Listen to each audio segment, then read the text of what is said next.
this year, NDA government announced Aatmanirbhar package worth 20 lakh crore rupees. The main focus was on MSMEs, which contribute around 30% to the country's GDP. With big announcements came a message to make India self-reliant. On India Revival Mission this week on Times Network, we will find out if the announcements have actually helped MSMEs on the ground or not. I am Heena Gambhir, and joining me on the broadcast today is Umar Reddy, MD, Hitech Magnetics and Electronics Private Limited. She's also Chair MSME Karnataka FICCI. We have with us Ashok Sehgal, Co-Chairman, CII National MSME Council and Managing Director, Frontech Heat Shrink Products. We have Mr Gurucharan, author and former CEO, Procter & Gamble India. And we also have with us Mr Tushar Gupta, Senior Editor, Swarajya. Thank you very much, all of you, for joining us here on the broadcast. Let me begin this discussion with you, Ms. Umar Reddy. Now, MSMEs were severely impacted like many other sectors in the country because of coronavirus pandemic and the lockdown that followed. Tell us, how has been your experience and the challenges that the sector, according to you, is still facing? Thank you, Heena. Thank you for inviting us for this panel. Yes, what I bring and share here is my own experience as an MSME to this table. As an MSME, we must say that, the government's effort have been commendable in bringing about certain changes in terms of providing the fund for the enterprises to make use of, the Aatmanirbhar schemes that have come about, and the fact that the lockdown was lifted by May for us to again start operations. But the fact of the matter is that the lockdown has had its impact and the MSMEs are really struggling to grow. Now let's get back to just the figures. We all know that the micro, small and medium enterprises in the country, we have about 633 lakhs, which was 63 million enterprises, out of which the micro enterprises form 90% of this number, which is about 600 lakhs. We have about another 3 lakh enterprises in the small scale sector, and we have about another 50,000 in the medium scale sector. The numbers are, how do we then reach out and understand how this package utilization has happened with the micro and the small enterprises, which form the larger portion of the numbers, who really don't have access. So I'll just quickly touch upon 3 points, which I would say are important. One is access to markets. And that's most critical. Quite often people talk about access to finance, which is critical, but I think for MSMEs, access to markets is even more critical after the pandemic. The access to markets, can I go on? Yeah? Yes, go ahead. Yeah. Yes. So access to markets, especially after the pandemic, most of the enterprises, especially the manufacturing sector from which I come, the electronic sector, the ESDM sector, markets have shrunk. We really have about 30% to 40% of the business, and some even lesser depending on the kind of sector that they are in. And that has really impacted. But the other side of it is, we all know that, many of the companies who were earlier procuring from China are looking at India as a manufacturing base. But MSMEs being MSMEs are not able to find their way through to make this linkage with these enterprises which were earlier buying from China or who are also exploring buying from India. So, and they being small, they have various difficulties in running their enterprise, keeping their other resources intact. That to find space and time to look at this is an opportunity that is needed. So I think one recommendation would be an export information center or a portal where all MSMEs can access this information as what is required to indigenize or manufacture or an import substitution, so that they are able to contribute to the Aatmanirbhar Bharat. Okay. The second two I will quickly run through. The second one I would say is access to modern technology, and that's an area that I think we really need to, because with Industry 4.0, I think industries need to scale up, because obsolescence levels, especially in the ESDM sector, are very high. And we need, as MSMEs, need to embrace new technology, look at new R&D, And for that, they need the funding support and the wherewithal to be able to access this technology. Okay, and stay on with us, Umar Reddy. Those are important points that you've raised, but I want to also now go across to Mr. Gurucharan Das.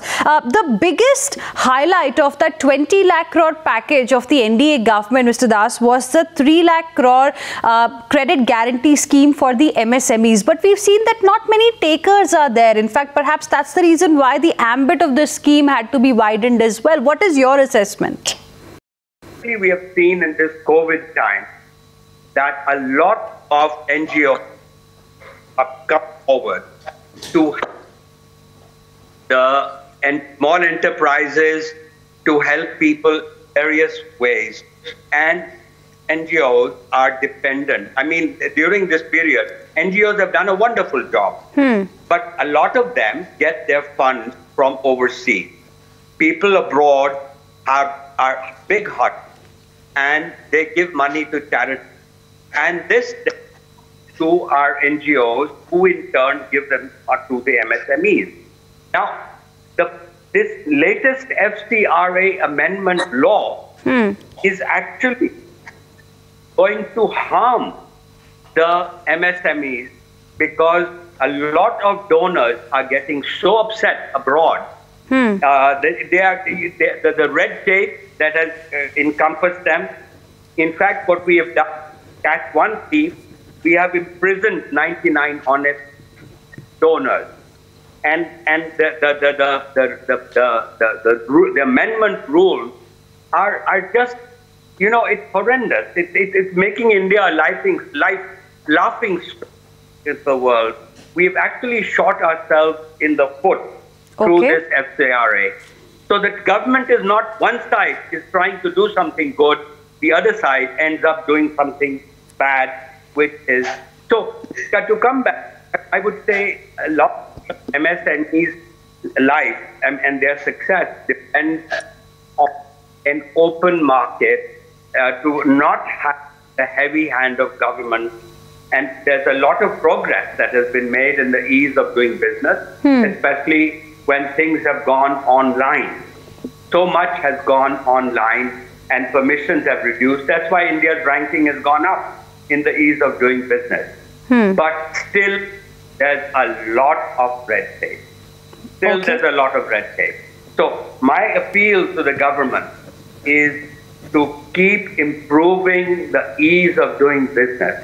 It's all well to have these financial packages, but ultimately free us from the license permit inspector Raj, which is still there and in many states. And you know, I give you a small example. In 2014, this government did a wonderful thing when it came to power. It declared self-assessment. Yes. And that self-assessment has made life so easy for the MSME, for the Indian citizen overall. Now, these are the kinds of actions that will help. They will help as much as the big reform. I mean, the agricultural reform that has been done in distribution will result in opportunities in building cold storages, cold chains in rural areas, and this will create opportunities for entrepreneurship for MSMEs. That's an excellent thing that has been done. So I would just say that aside from financing, look at holistically the life of a small enterprise. And the small enterprise still suffers from a lot of red. Okay, very interesting. Interesting point of view there. Yes. Okay. Tushar Gupta, what is your assessment? Because here, of course, financial assistance is being given, which is being acknowledged as well, that financial help is being given. But what about the other issues, especially the ones that Mr. Gurucharan Das has listed just now?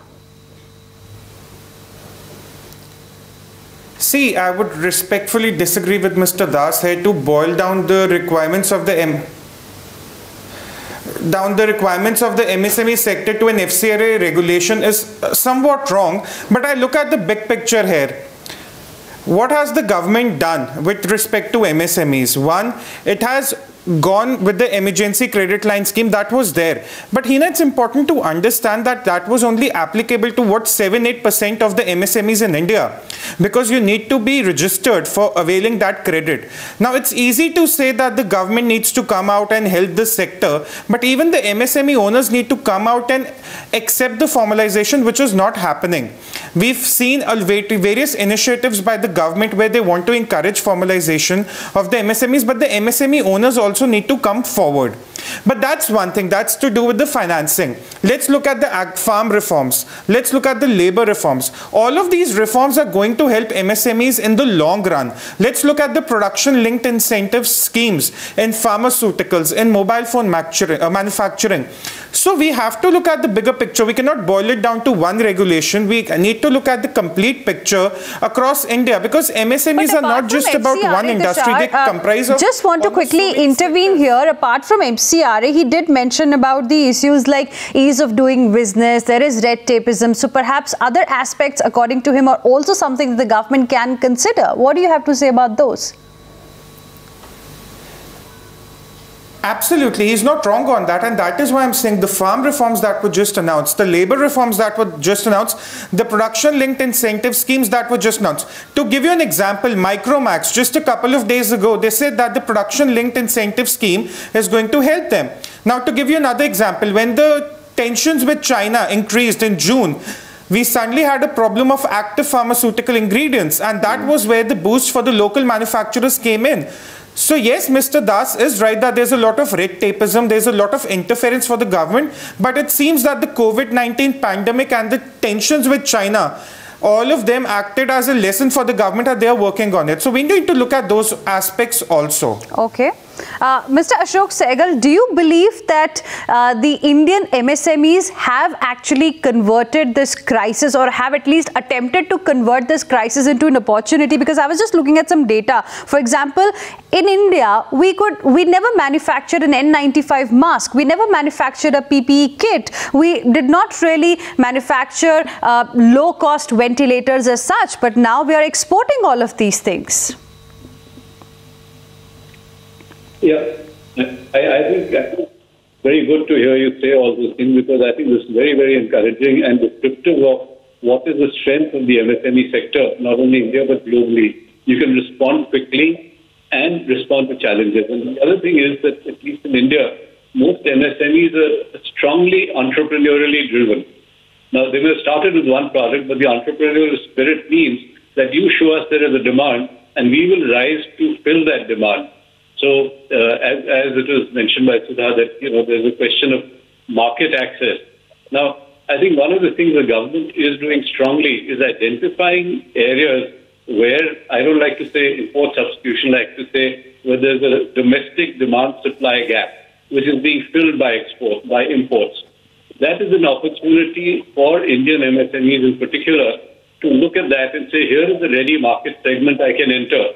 Can I compete here on quality and price? And I think these are two issues which the government is trying to highlight and make the data available. And one of the steps which has been taken in this is that in government tenders, forget the 200 crores, which is for large enterprises, limit for global tenders, but there is this classification in government procurement of class 1 and class 2 suppliers.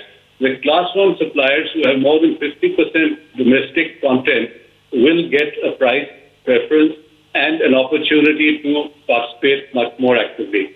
So I think that is something which is going to help MSMEs revive the demand, because we've gone through the survival stage. Now to revive and grow, we need to have more market and more demand coming up, and that is an area of concern. And so I think there is an opportunity there, and MSMEs will rise to it. I think Mr. Gurucharan would like to comment that. Okay, I think Mr. Gurucharan Das also wants to make a point. Yes, sir. There's a lot of good. I'm delighted that with these latest reforms that the government has done, I think that's excellent. However, the one area where MSMEs can really benefit and is export. India needs to create jobs. And frankly, no country became prosperous in the world without export. And what I'm sorry to say is that this government is actually turning against export. You can't, it's very clear protectionism has grown, tariffs have risen, and what that does actually is it harms the exporter. It ultimately, the good jobs that we want to create in India will come through export. And I fear that unless we reverse this protectionism, we will not be able to become an exporting nation. And in fact, make in India should be make in India for the world. That is very important. And Aatmanirbhar should be interpreted as self-reliant, not turning inside as self-sufficiency. And I'm just afraid that we are going back to the 1950s and 1960s when we were closing our economy to the world. And that's another piece of thing. That's something that the government can do to help the MSMEs.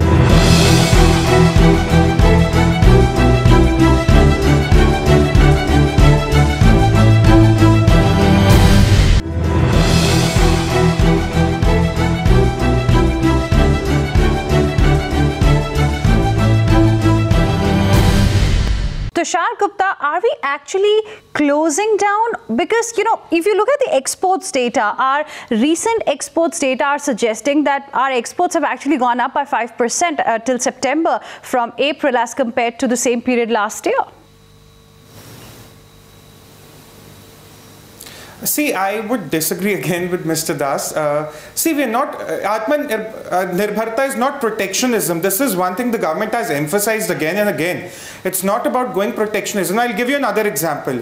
Let's talk about the mobile manufacturers that have been allowed under the production-linked incentive scheme. The Samsung and Apple, they together constitute for 60% of the global mobile phone manufacturing revenue. And they are now manufacturing in India. Just this time last year, Apple was unsure of producing iPhone 11 in India. But now they are going to produce iPhone 11 in India. So Mr. Das's message that we need to export to the world, companies need to come in India and make for the world, that is already happening. But again, this is not something that will be fixed in one quarter or one financial year. It's a long-term process, and the government has taken all the right steps in that direction. Okay. Even if we talk about exports in the farm sector, the government has freed the farmers. It has liberalized the farmers across India who they want to deal with. Now, these are some very small examples where the government is setting the foundational work for exports to work. I've just given a very small example of Samsung and Apple. Tomorrow, you will have a lot of innovations coming in with 5G. There'll be a lot of digital enablers in the business for MSMEs. So the exports will happen. The important thing is to set the foundation for that exports to happen over the next 5, 10, 15 years. Okay. And that is what the government has been doing post the pandemic, post the India-China tensions. So you believe that steps are in the right direction, and in the future, definitely it's going to help the MSMEs in the country. I want to give the last word to Umar Reddy and to Ashok Sehgal, because these two panelists here on the show are representing the MSME sector for us. Umar Reddy, to you first, very quickly. We're also seeing a situation wherein people are not getting their salaries. Many people have been laid off, and they also come from the MSME sector. I mean, that is also another side of the story of the MSMEs that needs to be highlighted. Yes, actually, I must agree there, because as I said, only 10%, and somebody else also said that only 10% of these MSMEs are registered under Udyog Aadhar or Udyam Skills Scheme, which shows that 90% of them are not even in the bracket. So when the government came out with a package of even providing PF incentive to these micro and small enterprises, obviously only 10% of them could access, and out of them, how many of them who were under the 20 or who were PF registered could actually incentivize. So I just put up a message this morning in all my MSME groups, and I asked my MSME members, did any of you access any of the schemes? So the numbers are very small. I just got one response, 2 responses, which clearly shows that the 3 lakh crore fund that was available, which was again then limited to only 20% of the fund of the existing outstanding was a very, very small limit to the many SMEs who are not even part of the formal sector who could actually access this fund. So yes, that's very important, because the unorganized sector, the informal sector, which also has got MSMEs, what about them? Mr. Ashok Sehgal, your closing comments, and what is it that the government can really do to help them as well, as the government is considering probably another package to help the economy to boost demand? Well, I think I will get back to what Mr. Gurucharan said. The government has to take away the heavy hand of government, which is stifling people from coming into the formal sector. There is this fear that if I get registered somewhere, I'll have a whole bunch of inspectors coming and filing in on me.